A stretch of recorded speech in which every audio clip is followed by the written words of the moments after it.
Il était une fois, dans un paisible village du Ghana, vivait un jeune homme nommé Kwame.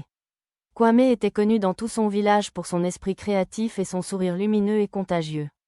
Cependant, son plus grand trésor était un terrain hérité où il découvrit des graines magiques. Ces graines n'étaient pas ordinaires. Elles poussaient en des arbres qui portaient des fruits tels que des mangues, des oranges et des bananes, tout au long de l'année. Kwame était dans une position idéale pour faire une immense fortune grâce à cette magie. Mais Kwame n'était pas seulement un fermier, il était un entrepreneur, un homme d'intégrité et un croyant dans le concept de partage. Plutôt que de vendre les fruits pour son propre profit, Kwame a lancé une initiative. Il a invité les villageois à travailler sur sa ferme. En retour, il leur offrait un revenu stable et des fruits pour leur famille. Plus qu'une source d'argent, la ferme de Kwame est devenue un refuge pour l'acquisition de compétences, offrant aux villageois des connaissances et une expertise en agriculture, en résolution de problèmes et en travail d'équipe.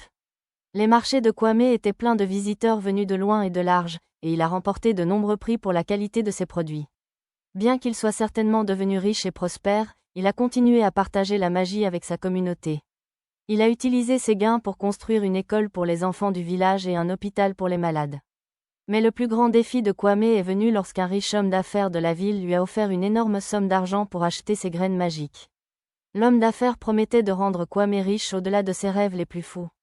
Kwame avait un choix. Il pouvait vendre les graines et vivre une vie de luxe, ou il pouvait choisir de garder la prospérité dans son village.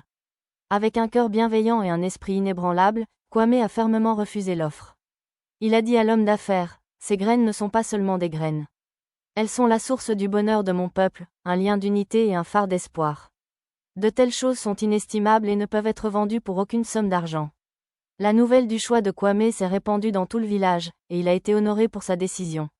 Les villageois le respectaient encore plus, non pas simplement parce qu'il était prospère, mais parce qu'il valorisait son peuple plus que la richesse personnelle.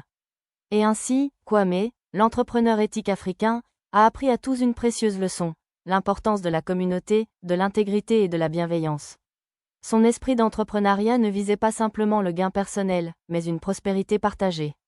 Et de cette manière, Kwame et ses graines magiques ont continué à vivre, tissant leur magie dans le petit village du Ghana, diffusant le bonheur et la prospérité pour de nombreuses générations à venir.